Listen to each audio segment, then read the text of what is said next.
یا خود حضرت نے تعلیم فرمائی ہے، بس یہ سن لو، کل کا دن ہے، ویسے تو آپ روز پڑھ سکتے ہو، لیکن یہ غوث پاک نے ایک نماز سکھائی ہے، پڑھنی اللہ کے لیے، پڑھنی طریقہ غوث پاک کا۔ فرمایا جو کسی کو جائز حاجت ہو، کسی کی مراد ہو، وہ 2 نفل پڑھے نماز حاجت، اس کا نام ہے نماز غوثیہ، 2 رکعت، ہر رکعت میں سورہ فاتحہ کے بعد 11 مرتبہ سورہ اخلاص قل هو اللہ۔ کتنی مرتبہ؟ 2 رکعتیں پڑھنی ہیں، وہی طریقہ نماز کا، صرف 11 مرتبہ قل هو اللہ شریف۔ جب 2 رکعتیں ہو جائیں تو پھر 11 مرتبہ درود شریف پڑھیں۔ کتنی مرتبہ؟ اور بغداد کی طرف 11 قدم چلے، قبلے کے دائیں طرف بغداد، جہاں بھی گھر میں کہیں نماز پڑھو گے بالکل دائیں طرف، سیدھا آپ کا منہ مکے کی طرف، تھوڑا سا ترچھا کریں گے تو مدینے کی طرف، پورا دائیں طرف جائیں گے تو سمت بھی بتا دی آپ کو۔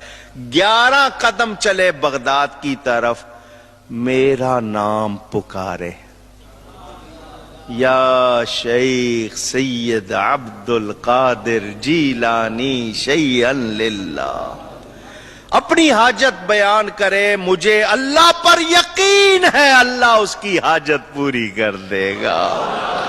یہ نماز غوثیہ کون سی نماز ہے؟ اسے صلاۃ الاسرار بھی کہتے ہیں۔ قرآن و حدیث میں اس کا وجود کہاں ہے؟ قرآن و حدیث میں دور دور تک اس کا وجود کہیں بھی نہیں ہے۔ صحیح۔ یہ بزرگوں سے پوچھ پوچھ کے چیزیں لکھی گئی ہیں اور بزرگوں کے ماننے والوں نے آگے ٹرانسفر کی ہیں۔ اس کے نام سے یہ اندازہ لگا لیں، یعنی نماز غوثیہ، شیخ عبد القادر جیلانی رحمہ اللہ تعالی المتوفى 571 ہجری، یہ ان کی طرف منسوب ایک نماز ہے۔ وہ کہتے ہیں تصوف کے اندر غوث ہوتے ہیں، قطب ہوتے ہیں، ابدال ہوتے ہیں، تو وہ شیخ عبد القادر جیلانی کے بارے میں ان کا عقیدہ ہے کہ یہ غوث ہیں، تو ان کی طرف ایک منسوب نماز ہے۔ اور یہ ایسا بھی نہیں ہے کہ نماز انہوں نے تعلیم کی ہو، ان کے ماننے والوں نے ان کی طرف ایک نماز منسوب کر دی، جس طرح کرسچنز نے حضرت عیسیٰ علیہ السلام کی طرف کئی ایک چیزیں منسوب کر دی ہوئی ہیں۔ تو جس نماز کا نام ہی نماز غوثیہ ہو، یعنی نبی علیہ السلام کے 550 سال بعد ایک شخص آتا ہے اور اس کے نام کے ساتھ نماز منسوب ہے، تو میرے بھائی قرآن و سنت میں اس کا وجود کہاں سے ہوگا؟ اس کی پیدائش سے بھی 500 سال پہلے قرآن و سنت کنکلوڈ ہو کے الیوم اکملت لکم دینکم واتممت علیکم نعمتی ورضیت لکم الاسلام دینا، آج کے دن ہم نے تمہارا دین تمہارے لیے مکمل کر دیا، اپنی نعمت تم پر تمام کی اور اسلام کو ایز اے ریلیجن تمہارے لیے پسند کیا، وہ تو کنکلوڈ ہو چکا ہوا تھا۔ تو ظاہر ہے کہ نماز صدیقیہ، نماز فاروقیہ، نماز عثمانیہ اور نماز علویہ بھی کوئی نہیں ہے، تو نماز غوثیہ کا تو پھر کوئی وجود ہی نہیں ہے۔ ٹھیک ہے، جو بندہ ہی 500 سال بعد آ رہا ہے اس کے ساتھ چیزیں منسوب کی ہیں۔ یہ وہی کتاب ہے بہجت الاسرار، ایک کتاب ہے، تو اسی میں وہ شیخ عبد القادر جیلانی کا وہ واقعہ بھی لکھا ہوا ہے، وہ لوٹا موو کرنے والا جو ہمارا پچھلے دنوں کلپ بھی چڑھا ہوا ہے۔ تو اتنے مزے کا خیز ہیں کہ پھر ہم اس طرف چل پڑیں گے، اور کافی ایک عجیب و غریب واقعات لکھے ہوئے ہیں۔ یہ وہی کتاب ہے، اسی سے یہ صلاۃ الاسرار، بڑی یعنی رازوں والی نماز، صلاۃ الغوثیہ بھی کہتے ہیں۔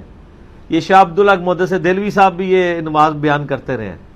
میں اس نماز کا طریقہ آپ کو بتاتا ہوں، صرف چونکہ آپ لوگوں نے پوچھ لیا تو آپ اندازہ کریں کہ یہ نماز نہیں ہے، یہ تو شیطنت ہے، یہ نماز غوثیہ نہیں ہے، یہ نماز شیطانیہ ہے۔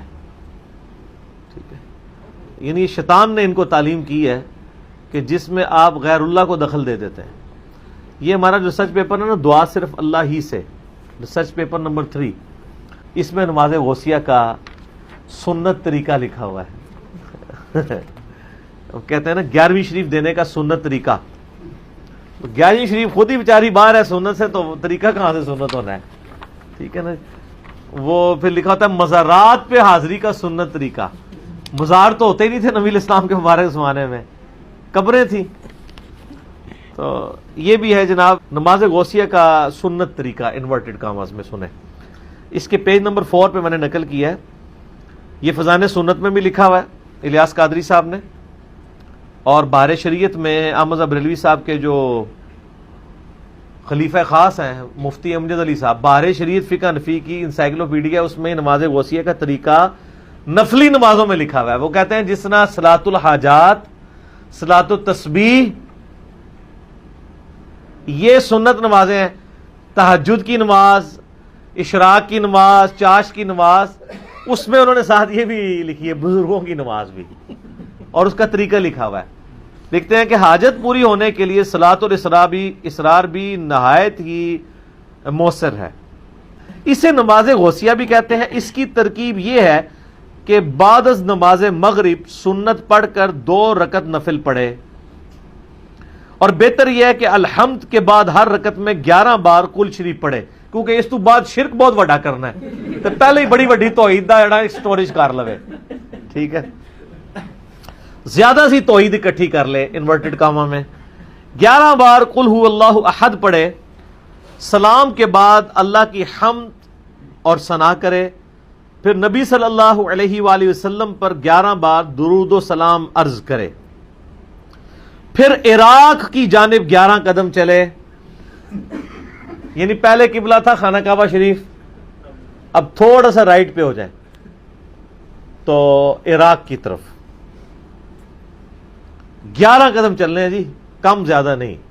تو اس کے مطلب یہ ہے کہ یہ نماز غوثیہ پڑھنے کے لیے آپ کو یہ چیک کرنا پڑے گا کہ آپ نے یہ 11ویں یا 12ویں صف میں جا کے پڑھنی ہے. پہلی صف میں تو پڑھ نہیں سکتے، کیونکہ آپ پھر عراق کی جانب تو قدم نہیں کر سکتے، کیونکہ عراق جو ہے وہ پاکستان، انڈیا، بنگلہ دیش سے کوئی 90 ڈگری پہ تو نہیں ہے. خانہ کعبہ شریف کے خانہ کعبہ شریف یوں ہے تو تھوڑا سا رائٹ کی طرف ٹلٹ کریں تو عراق آ جاتا ہے، 5 ڈگری تقریباً. ہاں اتنا ہی آلموسٹ.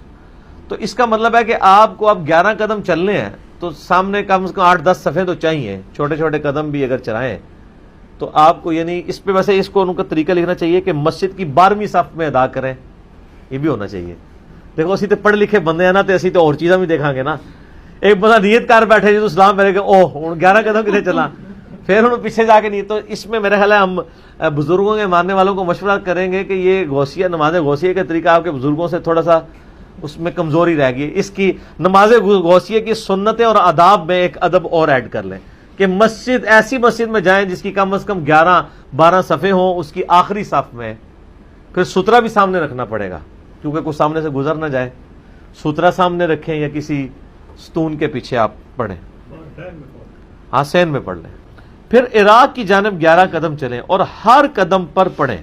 نعوذ باللہ. اب پڑھنا کیا آپ، یعنی یہ شرکی الفاظ دیکھیں. وہ کہتے ہیں 11 قدم چلیں اور ہر قدم پر کہے یا غوث الثقلین، اے جنوں اور انسانوں کے فریاد رس، وا یا کریم الطرفین، اور اے ماں اور باپ دونوں کی طرف سے عالی شان والے، یعنی حسن و حسینی کی تھے نا حضرت شیخ عبد القادر جیلانی.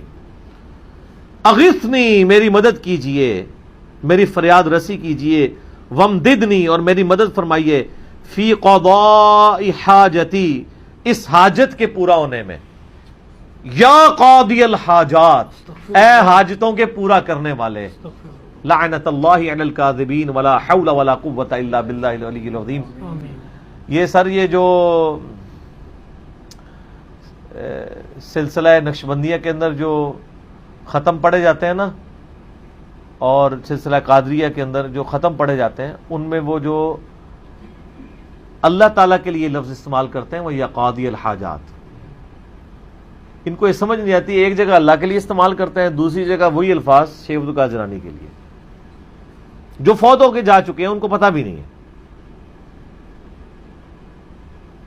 تو کہتے ہیں یہ آپ کریں تو وہ آپ کی مدد کو پہنچیں گے. اور اس طرح کی یہ باتیں لکھی ہوئی ہیں. اس پہ میں نے آیت نقل کی تھی، وہ سورہ الاحقاف کی آیت نمبر 5 اور 6. وَمَنْ أَضَلُّ مِمَّنْ يَدْعُو مِن دُونِ اللَّهِ، اس سے بڑھ کر گمراہ کون ہے جو اللہ کے علاوہ اور ہستیوں کو پکارے.